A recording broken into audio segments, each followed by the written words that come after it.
Hello, everyone. Welcome back to another episode of Believe in Bears. My name is Joey Christopoulos with my co-host Corey Wootton. But first, today's episode is presented by BetOnline.ag. Football, it's back and better than ever. All eyes are on the gridiron as teams take the field for another football season. And as always, BetOnline, it's your number one spot for all the pro and college football action this season. It's got a new updated site and interface. There are more odds, props, and contests. BetOnline continues to be the number one source for everything football. So what are you waiting for? Head to the website, use your mobile device, sign up today, receive a 50% welcome bonus when you use the promo code BLEAV, BLEAV, to receive that bonus. From football, basketball, boxing, right to your favorite Vegas casino games. Don't wait to take advantage of all the amazing offers available for the 2021 season.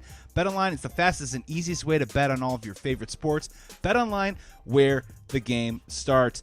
Ladies and gentlemen, thank you for coming into the pod. As we like to coin it in Chicago, it's a victory Monday. The Chicago Bears get back in the win column with a 24-14 win over the Lions on the lakefront. First, let me bring in my co-host to say hello. He's former Chicago Bears defensive end, also former Lion, but I think he's got a lot more skin in the game for the Chicago Bears. It's Corey Wootton. What's up, Corey? What's going on, my man? It always feels better, when there's a victory Monday.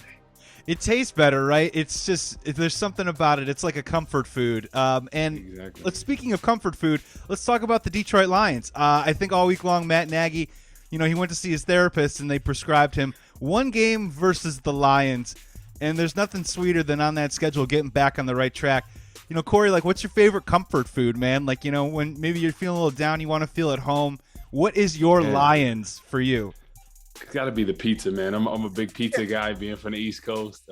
So, yeah, I got to have my pizza. If you're in a bad mood or you just need a cheat meal, you need something to make you feel good, the good old pizza, and then maybe some ice cream afterwards. There you go. That's the go-to right there. What about you?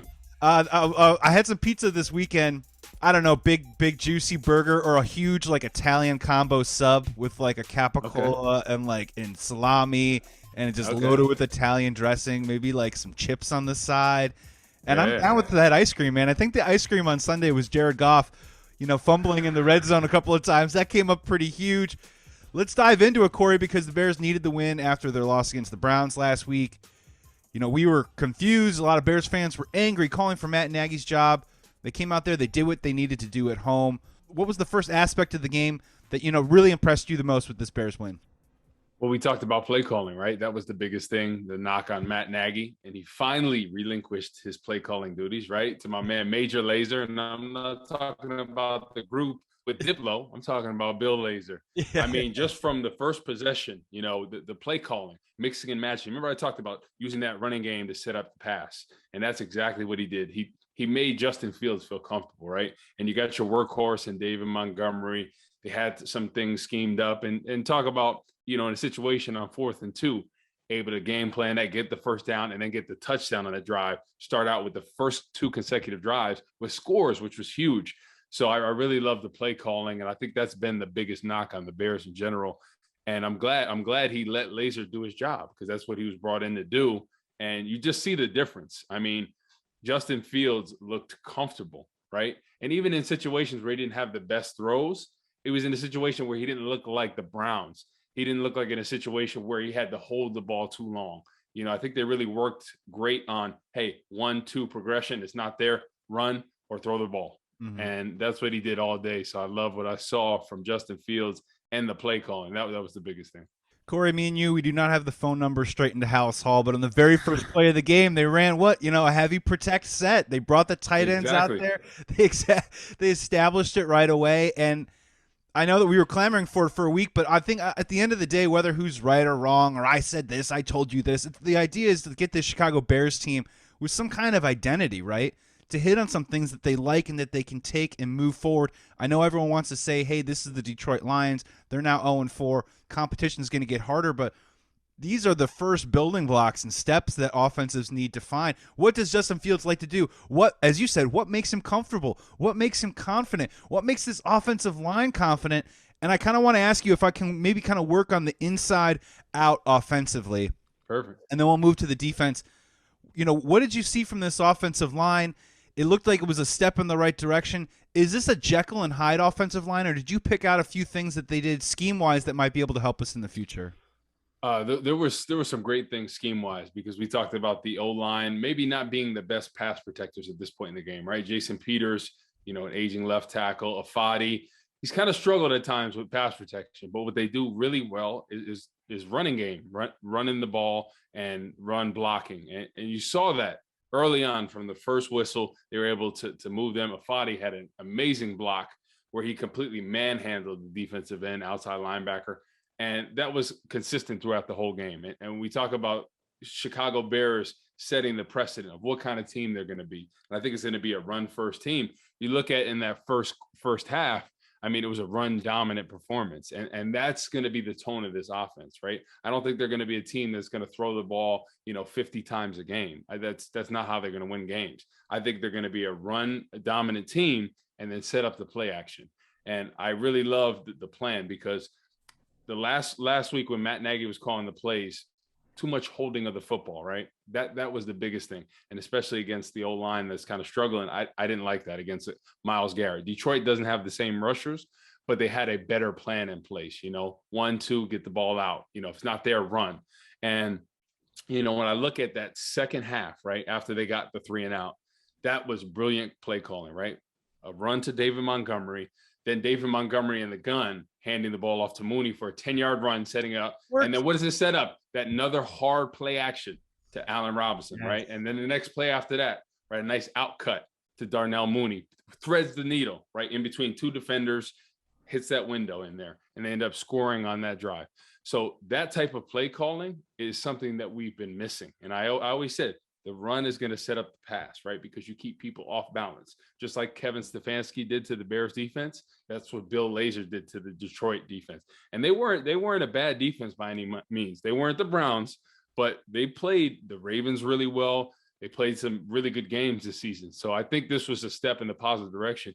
And this Lions team's a lot better than people give credit, right? They're 0-3, but they were in every game this season. So everyone else, oh, the Lions, this, that, and the other, but they're a good team. They have good players. If we didn't get some turnovers in the red zone when they were driving on us, could have been a completely different game.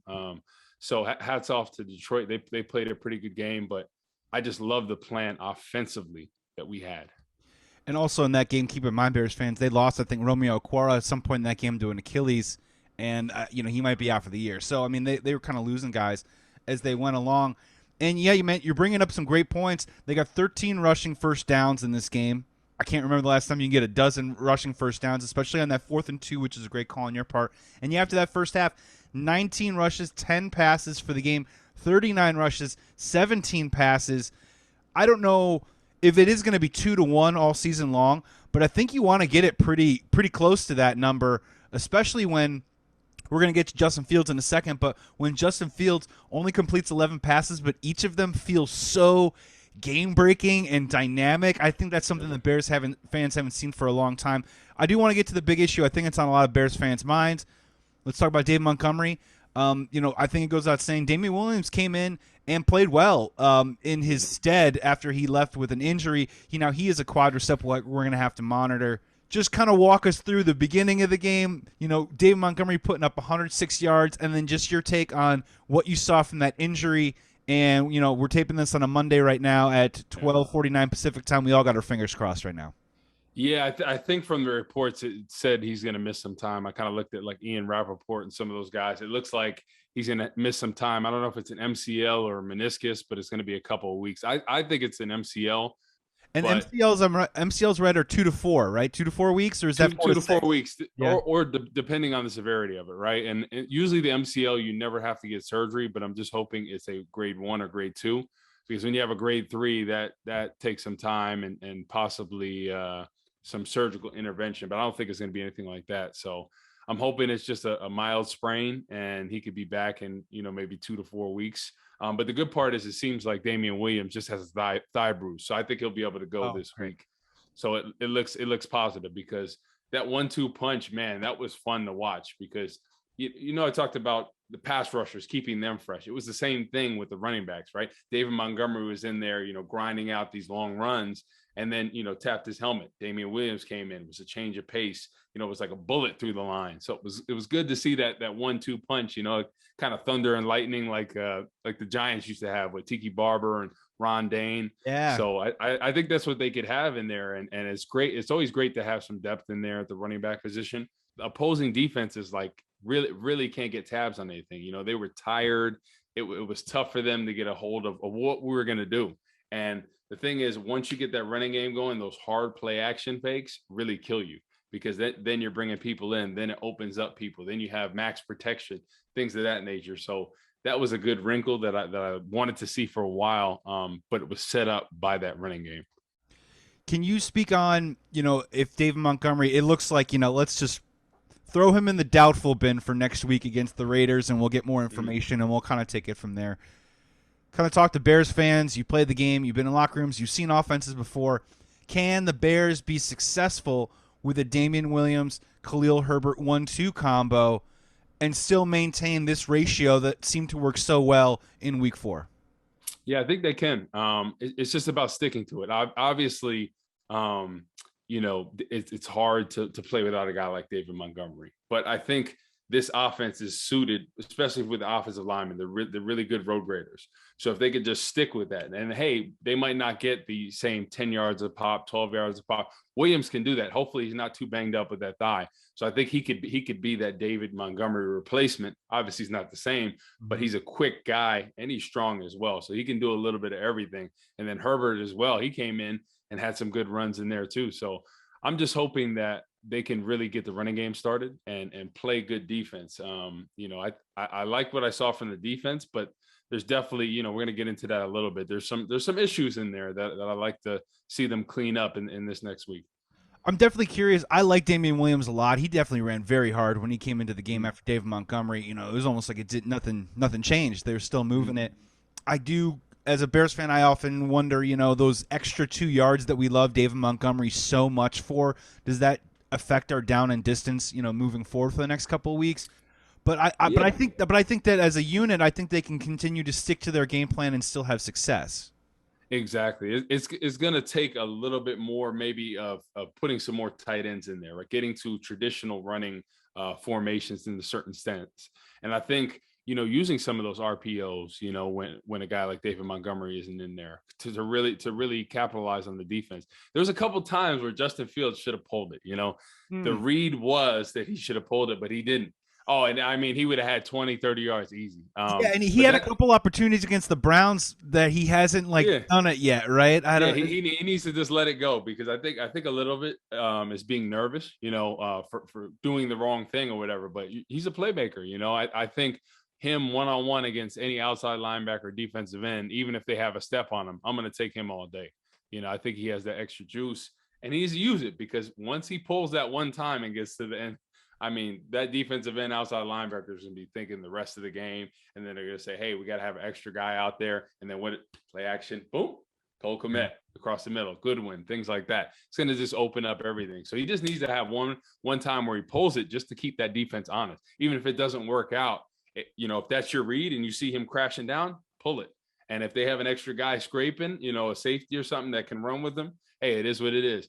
But that safety is going to, take out from a tight end that he's possibly going to cover. So, yeah, that's a great call. Not to be like an armchair psych about it, but it almost feels like Justin Fields has so much respect for David Montgomery. How dare I not give you the ball on a play? You know what I mean? Because if I give the ball to David Montgomery, good things are going to happen. There's nothing wrong with thinking that. But I'm with you. There's those moments where he does need to show it, right? We do need to eventually show him, do that so that linebacker can either stay home or they don't flood in the other direction. They were using tight ends. I thought Jimmy Graham and Cole Kmet on several occasions did a great job blocking. We saw the I formation yesterday at one point. Right? I think when Herbert's out there, I think you might want to think about doing something along those lines. Exactly. And all this is bleeding into this passing game, which, Corey, man, we've been talking about it, right? Yeah. How many times have we said need for speed and, downfield passing, get the play action, get the boots going, open it up, let's see what happens. And we got a glimpse of that yesterday.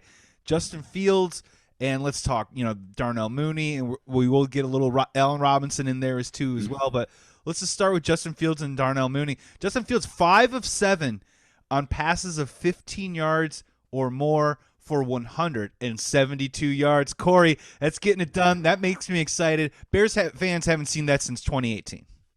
Exactly. The last time they've done that is with Jay Cutler, right? I believe. Yeah, exactly. So we had talked about, them not really stretching the ball beyond 10 yards. And in this game, we saw the complete opposite. From the beginning of the game, that first catch with Mooney, the diving catch, I mean, just putting it right where only he can get it.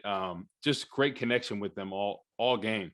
And we talked about Mooney needing one of those breakout games, especially after last week where he didn't get the separation that we wanted to see with the Browns. But I think just a combination of the play calling, setting everything up. I mean, it was just such a different element. Lazor really called things well to isolate, a guy like Darnell Mooney. And it was fun to watch all day.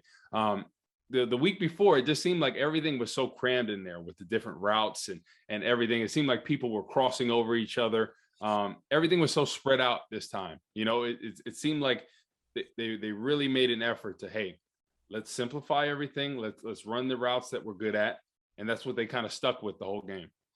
Can you help walk me through what I saw? And I kind of want to hear what you saw as a contrast and compare, because I want to learn. Obviously, a lot of people that Darnell Mooney catch was fantastic.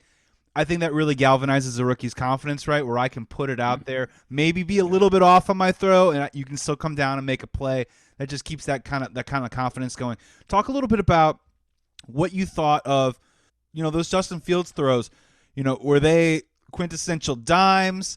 Were some of those, Darnell Mooney made that nice little catch where he kind of had to back up a little bit, but it seemed like it was in a pretty good spot in my eyes. What did you see from that perspective? And also, what did you see in terms of Justin Fields' anticipation, making that progress a little bit? I think there was a lot of people, talking about Nagy last week, but if anyone went out and watched Kurt Warner's study ball, he was a little on the pro Nagy side, but he also kind of broke down some moments during that Browns game when Justin Fields just needs to understand that transfer from the college game.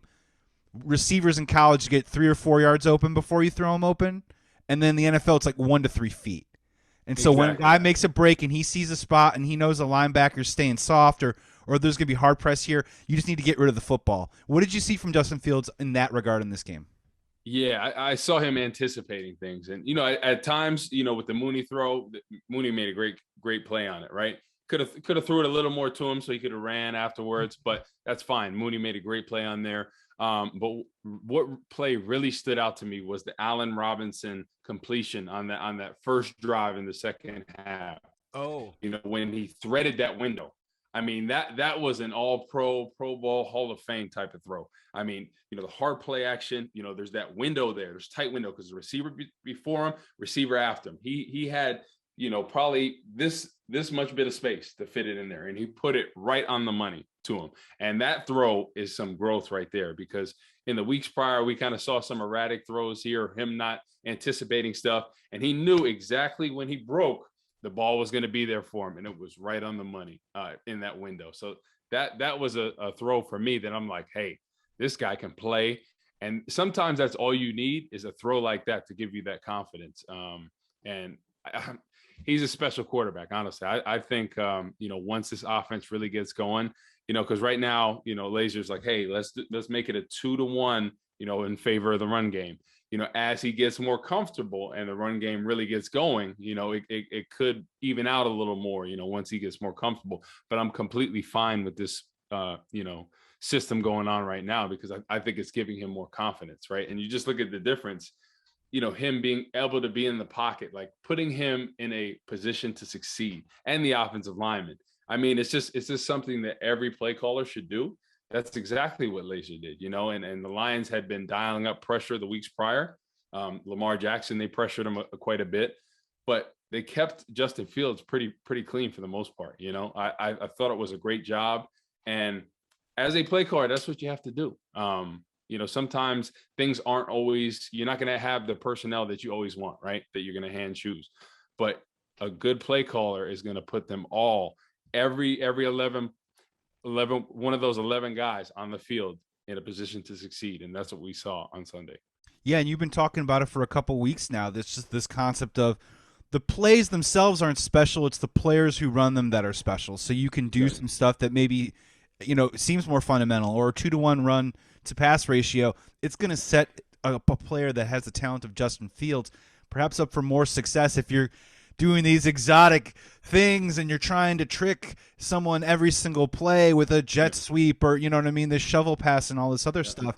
And I think we got a chance to see it a little bit. The other part that I liked about Justin Fields was there was a couple moments where the plays weren't exactly successful, and I'm kind of blanking on all of them in their specificity, but I felt like there was a couple moments where the pocket kind of collapsed a little bit and he had an opportunity to like kind of throw off platform or off back foot, stuff that you see rookie quarterbacks do, stuff that we saw Trubisky do, stuff that we've seen Jay Cutler do, and he seemed to resist that temptation where he would either try and step up or he resist the urge to sidearm sling it.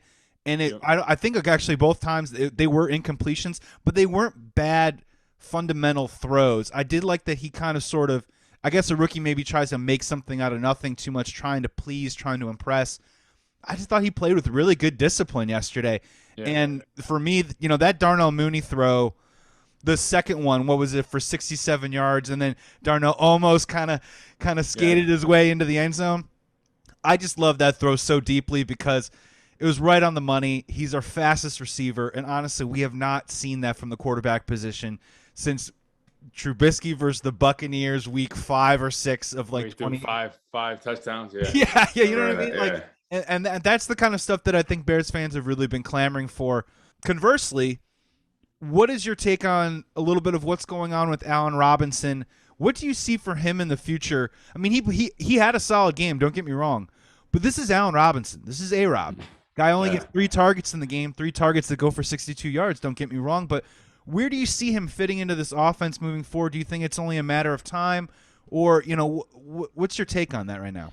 Yeah, I think it's only a matter of time, and I think majority of teams are going to focus in on him. But now Mooney having his breakout game, it kind of solidifies him as an equal threat in there. So I think it's going to open up for A-Rob. So I take this game with a grain of salt. I mean, in the catches he had, he looked good in there. He looked good on route running, you know, better separation all around, you know, from top to bottom on the receiver core. But I think as the season goes on, we're gonna see more balance between Mooney and Robinson because both of them are game breakers. And, you know, like you said, Mooney is one of our fastest receivers. So there's going to be a little more attention on him, you know, when you used to just be able to focus on a guy like Robinson. So I think it's great for the team. And then you look at a guy like Goodwin.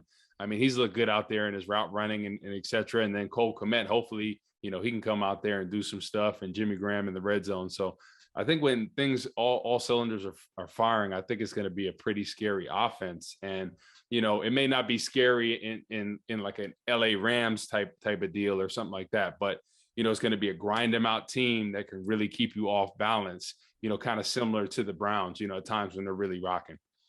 And Corey, what a novel concept. The opposing team needs to respect other offensive weapons on the team. I mean, this is an interesting development for this Chicago Bears offense right now. Something that I don't know if we've been talking about it or asking for it, but we're starting to see it a little bit.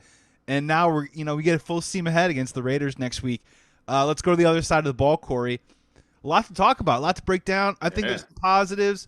There's probably a little negatives, probably some criticisms too as well. You know, where would you like to start with your overall thought on the defense yesterday? You know, I thought they played a pretty solid game, right? My one knock, right? I'm going to start out with the negative first. I'm going to say lack of pressure at times, right? Mm-hmm. There were situations where there was 3rd and long where I thought the size should have dialed up the blitz because they weren't getting that same pressure they had a week prior. And there were situations where Goff was holding the ball, patting the ball, and there was nobody pressuring them. And those were situations where they completed, you know, 3rd and long a few times. And I was like, you know, he's holding the ball too long. And he should have got to the point after that happened one time to really bring that blitz package. And you saw at the end of the game on that 4th and 1, you know, when they were trying to score at the end of the game, where they brought somebody in Jared Goff's face. And even just that pressure, right? There was a routine throw, and he kind of, you know, short-armed it just because that pressure coming in his face. I thought that was something that he should have done more, because in certain games, your front four is not going to get there like another game. It just is what it is, right? The guys in front of you get paid, but I thought it was a situation where he should have dialed up blitz more, because when he did, they were successful. Roquan, when he dialed him up one-on-one against a back every time. That was awesome. Ole. That's what they call it. The Mack leap. You know what I mean? Exactly. So that's a situation like Roquan one-on-one on a running back. that's 99.9% of the time he's going to win. So I like that, and then they had a blitz when Mack got the sack, right? They brought was it Shelley off the edge? I couldn't remember. It was, Shelley or Bush? I don't know. Bush. Bush was all over the field. He had a great game yesterday. Yeah, sorry, it was Bush, and he came off the edge. So what they ran was a Texas stunt, a Texas stunt. So what it was Bush came up the field, right? Khalil Mack went up the field and then came underneath.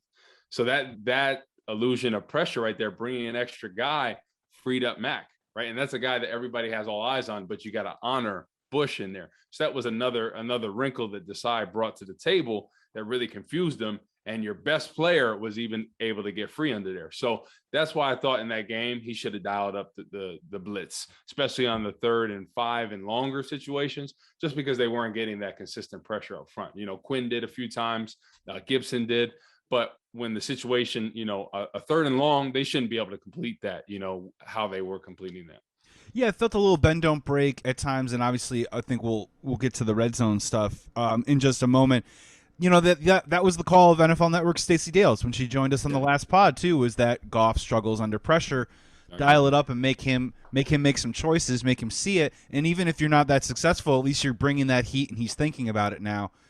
What was your take on, on one side, we lost Akiem Hicks after the first play to a groin. We'll see how that goes. Another fingers crossed situation. Eddie Goldman dressed, again, got hurt, left the game. So our interior, I think, had a little bit of a transition point during that game yesterday. Exactly. And I thought Jamal Williams running between the tackles did a pretty good job at times, moving the chains up the field for them. But that opened up the door for guys like Tonga and Gibson. Yep. So, it might not have been pretty as they transitioned during that game, but talk about the young guys in the middle there. Were you impressed? What did you like? I thought 99 played well. Yeah, he did. Gibson was fun to watch out there. He's a guy that has a lot of talent, right? He's a young guy. You kind of looks like you, buddy. He kind of looks like you, just a little bit. Exactly, in the background right there, right? Back in the day when I was a lean and mean, Now I'm just dad bod over here. No, but he looked good all day. I love what I saw from him. His pass rushing, his effort. He was really key in there. And remember, I talked about that rotation. When guys go down, you want people to step up, and that's what you saw across the board, especially younger guys in there. It's fun to watch, but the one negative, like I said, was the consistent front four pressure, right? Just with the front four. So I think in situations like there, maybe they have to run some more games with those front four as opposed to straight rushing, which they did all day. Because just watching them so far, it seems like they just like the straight rush, right? That's what we used to signal. Most of the guys around the league, straight rush. They need some more Texas games or exit. Exit is where the defensive end goes one step up and then inside and then picks the guard and then tries to get through. Then the tackle comes and then goes outside. And then the Texas game is the one that Bush and Khalil Mack, where the defensive tackles first, then the end cuts with the field, and then comes underneath. So they got to run that, and then they could run a tango game inside, where the tackle comes inside, the other tackle comes and attracts the center, and then loops around. So there's so many different stunts that they can run, but I think instead of the straight rush with their front four, you got to mix it up with games. Then you can have guys thinking, and then you run one of those fake exit games where the defense acts like he's coming in. Goes back outside, So those are situations where you could really get that offensive line thinking. And for the 3rd week in a row, Corey, it's becoming a regular staple here on the show. We've got to talk a little bit about Robert Quinn, but more importantly, I want to talk about 3rd week in a row, Khalil Mack, Robert Quinn, this 1-2 punch now, whether you line them up on the same side a couple of times, whether they're on both sides. These guys are getting it done. They're picking up about a sack a game. And this one, Robert Quinn with the huge strip.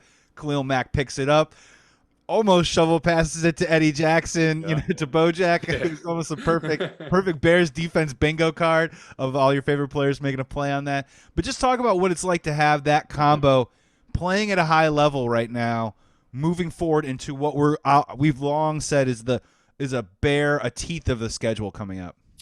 It's huge. That's something that we had been missing for a while since Khalil Mack first got here, right? When he initially got here, we thought that guy would be Leonard Floyd. Leonard Floyd kind of never lived up to the potential here. Since he went to the Rams, he's really elevated his career as a pass rusher, right? It's always when they leave, right? But Robert Quinn, we bring him in last year. After the prior year, we had 11.5 for the Cowboys, and we're thinking, oh, we got one of the best rushers of this decade. And we got two of the best rushers in this decade. Oh, it's going to be great. He only has 2 last year. And then all the attention is on Khalil Mack throughout the season. And what you see this year is they're not doubling Khalil Mack as much, because it's like pick your poison, right? You got 2 talented rushers. It's almost like they're sliding and chipping help against Robert Quinn, because he's been the more dominant rusher. And I called it before the season. I said, listen, he's going to be fired up. After last season, he only had 2 sacks. He's really going to be motivated, like, hey, I can still rush in this league. Hey, my hairline maybe going back a little bit, but hey, I can rush. I'm old man Quinn, baby. Hey, no, but what's going on up there, Corey? What's going on I don't know. Up there? And what would you tell your man about what to do moving forward? Because I don't know. It doesn't come for us all, but sometimes we just got to sort of say to ourselves, hey, with my daughters, I watched that movie Frozen, Let It Go. Let it go. You just got to let it go, man. I was like, whoa, and sometimes you see these people, you're like, man, you make way too much money there. He's got a beard, you just got to let it go. That's what it is. Some it people looked like some sort of weird barbecue mishap. You know what I mean? Where it's just like portions of it got ripped off. I know. He looks like my dad if he tried to grow out his hair a little bit. No, but all jokes aside, I don't care what your haircut is, how you look. Yeah, me neither. The way he's been playing has been great to see. And this is what we've been waiting for opposite Mack. And it's great to see it, because Quinn, I mean, he just has a different level of burst this year that we didn't see last year, just the way he's using his hands. And what I love the most is he's playing the run so well. Last year, we didn't see that. I honestly think he was banged up all season, but he didn't say anything. I think he's that type of player that's not going to say anything. Can I ask a quick question, too? Yeah. He spent all of training camp last year in and out of training camp. I think it was a knee, actually. Yeah. What happened? He missed the first game of the season too, right? Yeah, he missed the first game of the season too as well. So my question for you, just to follow up on that, is it sometimes, even if you're not hurt but you're not 100%, what is it like to just be behind schedule? You miss training camp, you're not in shape, you missed that first game. What is it like to play through a season when you're just not up to speed maybe with the rest of the league?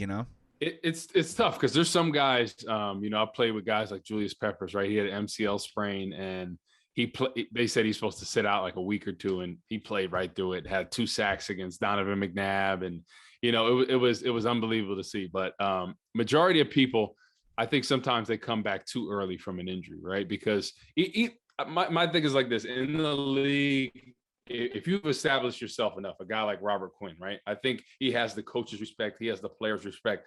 They're going to listen to him. And if he says he's not 100%, they're going to listen to him. He has that right as a player, right? A guy like Gibson, a younger guy, maybe doesn't have that right. If you're not 100%, you still have to be out there. That's just is what it is. If not, they're going to find somebody else that could take your spot. But a guy like Quinn, they're going to wait on him until he gets 100%. So I think in a situation like that, any player, and I think that's what you're seeing with Tarik Cohen, I think he's going to wait until he's healthy, because I don't think he's quite healthy yet.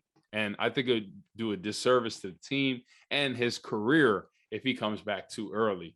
So I think players in general, if you're not 100% in this league, I think you have to be selfish in some regards. And then, I know it's a team sport, but at the end of the day, right, if you're not being productive, right, they could have cut Quinn after this past year, right, because he wasn't productive.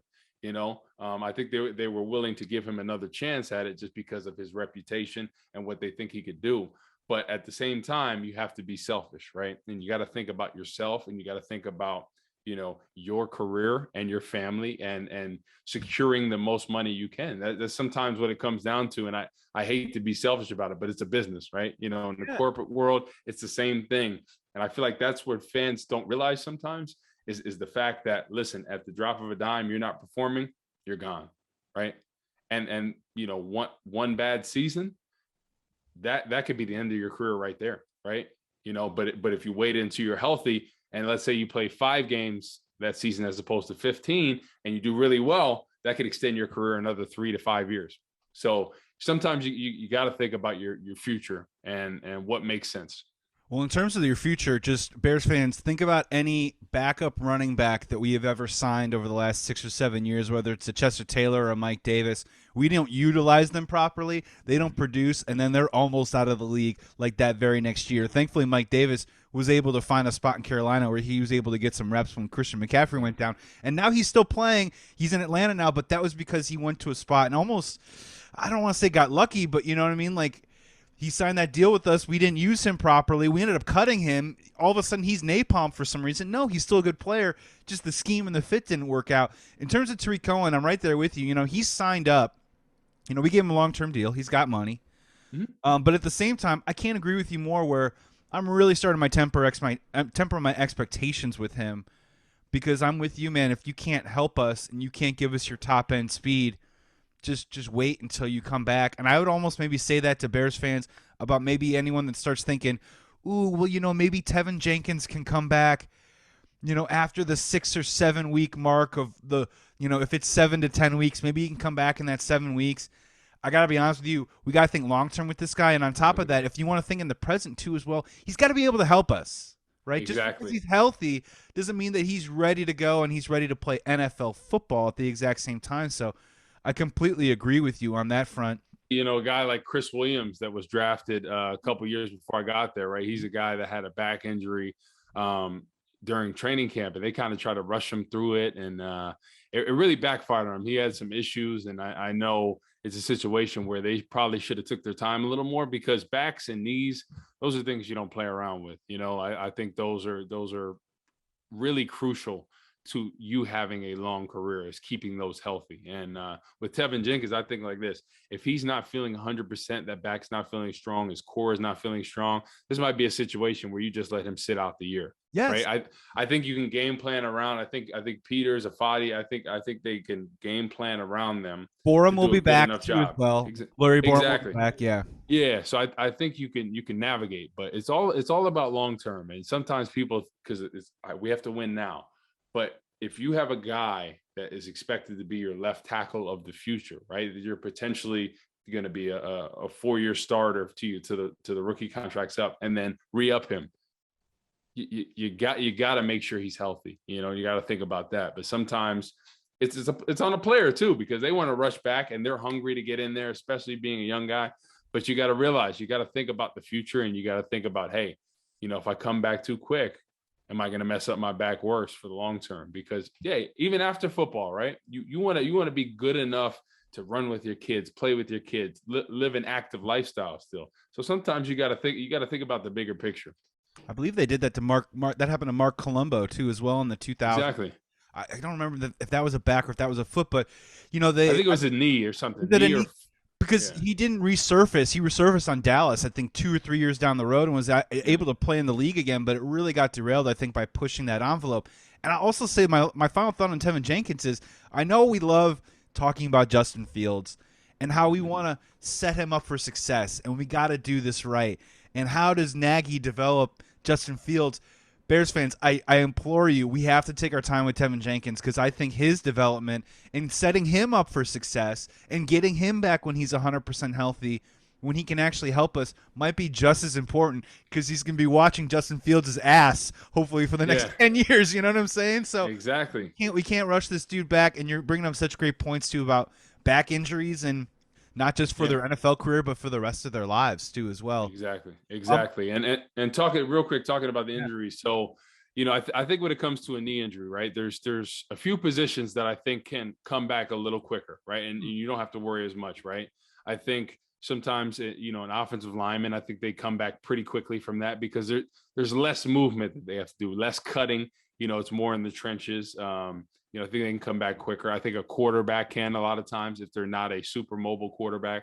Look at Joe Burrows, right? He came back super quick. You know, they brace you up, have you feeling good. But I think the speed positions, you know, the guys that are running, cutting, that are explosive, they're really explosive. It takes them a lot longer to come back sometimes, you know, because I think, you know, just getting over that mental hurdle, you know, that you can cut on it and plant the same way. You know, it takes time. I tore my ACL. It took a good 2 years before I felt really comfortable.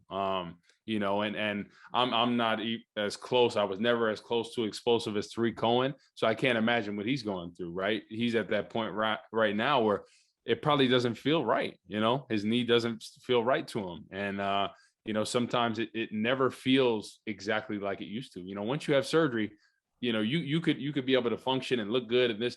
but to you, it'll always feel a little bit different. I don't care what anybody says. I don't think anyone that's had an ACL, a shoulder, they're going to say, oh yeah, it feels exactly the same, because when you go in there under the knife, everything feels just a little bit different. You may be able to do everything you could and not lose any speed, but stuff is going to feel a little different. You learn how to adapt to that. And I think that's going to be the biggest thing for him coming back, because he'd never thought about, okay, planning, cutting.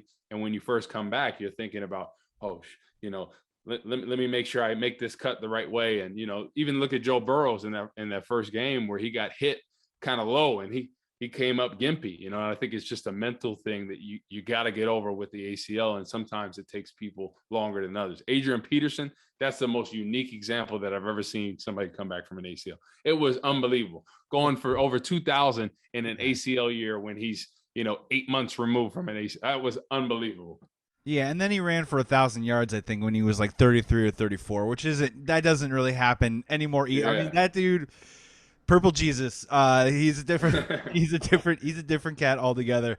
And obviously the one that we had to play twice a year in our division for many, many years. What fun! What fun to be able to be graced with that. Real quick, before our final topic, I do want to ask you. We're on the same topic here. Akiem Hicks in the groin. What is groin injury like for defensive linemen? And on top of that, are groin injuries sometimes the thing where we don't know the severity? I don't want to speculate, but I'm kind of asking gradient level here. Can a groin injury sometimes be, hey, Akiem, man, if it's feeling a little tight on you, we're not going to put you back out there because things can be made worse with the groin? And how do you think that could affect him and maybe the timeline that we should expect he could be out for? Yeah, I mean, the fact that he didn't finish the game, I think that's a little concerning, because I think if he would have just tweaked it, I think they would have wrapped it up, put some icy hot on there, and I think he would have been okay to go. So I think it's a little bit more serious than we like to think. So I'm just hoping, how bad the grade of strain is, and if he possibly had a little bit of a tear in it. Those can be really nagging, because you look at a guy like him, on some of the stunts when you're really pushing off those inside adductors or abductors, what the inside your groin muscle. Yeah, exactly. That's what I thought. Yeah. But when you push off that puts a lot of strain on that, and think about somebody having a strain in there or a tear. I mean, that's really going to nag you. And then, being able to throw the guy off you and then, cross over with that leg to get to the ball carrier. It's a situation where it could be really nagging. And I think he could potentially be out this week. I'm hoping that he could possibly, maybe go. It just depends. Sometimes they give people that injection before the game and you're good to go. Afterwards, you're hurting, but it just depends his pain tolerance. So it'll be interesting to see this week on the injury report what they list him as, and if they've already announced that he's out this week. Yeah, maybe there's a way that they can sit him for a week and try and get him ready for Green Bay in 2 weeks or something along those lines, and try and not make it a long-term maintenance thing if they can nip it in the bud, as they say right now. My final question for you, it kind of relates to our next week's matchup against the Raiders. As we're taping this right now, we have not watched the Raiders play on Monday night. Chargers, Raiders, so honestly, we do not know anything about injuries and their health of their team going forward. But I do want to ask you about where our defense is right now and what your thought process is in terms of how we would match up against the Raiders. As I've been saying on this pod every single week, Bears fans, just pull up the wide receivers on the other team and just match them up with our secondary right now, because I still feel like that's a little bit of an area of concern. Personally, right now, Henry Ruggs scares the living daylights out of me. Darren Waller, I think, is a problem for any defense, no matter what name's on the helmet of the jersey. How do you think this defense is trending right now compared to what they're going to face next week against the Raiders? I think they're trending in the right direction. The one area I think next week's going to be crucial is getting after Derek Carr, because I think he's similar to the Jared Goff type. I think when everything is going good and he has a clean pocket, he looks really great. And that's how Goff looked last week when he was able on those third and long situations, pat his feet, pat the ball, multiple throws, multiple reads, and then complete the ball downfield. So we don't want to do that. I want Sean Desai to dial up that blitz package early on. I don't want him to wait for the front four to get there. It would be great for that, but I want pressure early on, because I think Derek Carr is a guy that's shown he's gotten flustered. At one point in time, the locker room had he kind of fell off with the locker room when we got hurt. It was a couple years ago, and he didn't get up.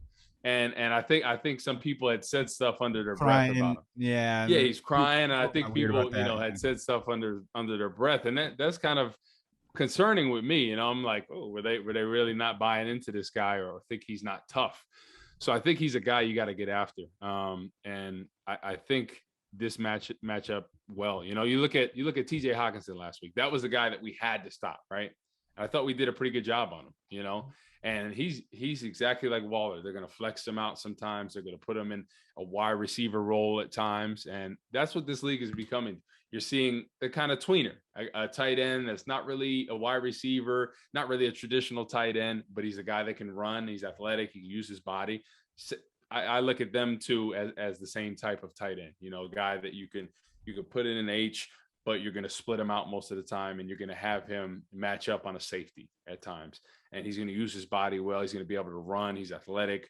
So I think that's a tough matchup. And then Riggs as well. I mean, he's a super explosive receiver. So I think it comes down to the pressure, because I've said from the beginning, this team is run by the front four, front seven. And I think early on, if you pressure him, you get him uncomfortable, right? And you stop that run, I think they could be successful. But I think it's going to come down to dialing up that blitz package. So when you get in third down situations, they're more successful than they were last week. Jared Goff had way too much time at times. But when they dialed up the blitz, they're able to get the Roquan sack, Khalil Mack sack, that 4th and 1, they were able to have Jared Goff have that errant throw. So dial it up, like old school AOL, dial it up. Yeah. Bring your quarters to the game and put them in and dial it up. The only part that maybe I would add to that too is what I really liked against Hawkinson was it seemed like not every single time he caught the ball, he only caught I think 3 or 4 passes, but on multiple occasions, every time he caught it, DM Bush was right there to give him something to think about. You gotta hit him. Yeah, feel that, and for a guy like Waller too, I mean, just maybe 1 or 2 of those, he's still gonna get his catches and stuff, but I don't know. I'd imagine if I played football, even if I was the most fierce football player in the world, if I took a couple quick ones early in the game, maybe 2.4 seconds, I'd be thinking about it once the ball's in my hands. I'm about to take it on you. You get a little alligator arms, they say, You get a little alligator arms when you're going to catch that next ball. But, a lot of these guys, nowadays, they don't like to take hits, and that's not a knock on them. It's just what the league has become. There's they're protecting the receivers a lot more. So, when somebody gets a real big hit, that they don't the next time they're a little cautious going over that middle. And I mean, that's how it should be. You need to set the tone, and you got to do it within the confines of the game. People are being more cognizant of using that shoulder, using that forearm. And I think you got to let them know. You got to set the tone defensively. Like, hey, if you're going to come across the middle, you're not going to get hit in the head anymore, but you're going to get hit in the chest. Corey, we got to go. But speaking of the confines of the game, that Khalil Mack personal foul, dude, that just made my blood boil. I can't even imagine it. I get it. But if you're going to bat the ball, first of all, he makes contact with the ball, which means that it's a live ball, which means that it should be fine. And then how do you not follow through? It's called human anatomy and physics. That part I will just never. Well, it's the same thing like when you hit a quarterback, right? If you hit him legally, you can't fall on him some of the time, right? Yeah. That's the thing. You momentum. We're talking about these science words, and then you're just trying to go against that. So I'm like, okay, great. And guys are gonna get injured trying to stop that. You can't tell a 270-pound, 300-pound man to hit somebody and then stop. You move your full weight, because you can't put your full weight on him. Move all those 300 pounds over to the side when you go to the ground. It doesn't make any sense. But hey, well, that's what they're trying to do. Just make it a 5-yard penalty for crying out loud. Incidental. You don't even have to, whatever, incidental helmet contact with the quarterback. Make it 5 yards. Don't make it 15. Don't make it so punitive. It doesn't make any sense. Exactly. Corey, we got to roll, man, because we're going to get super excited. We're going to start our work for Bears-Raiders coming up this week. But this was a Bears-Lions postgame. Bears win in week 4. We both moved to 2-2 on our picks. Yeah. We're going to be at a crossroads next week. Let's see where we're at with this one. Corey, great episode, man. Before you take it home, today's episode is presented by BetOnline.ag. 50% welcome bonus on your first deposit. Use promo code BLEAV, BLEAV, for all those great deals all season long, as BetOnline is partnered with BLEAV Podcast Network.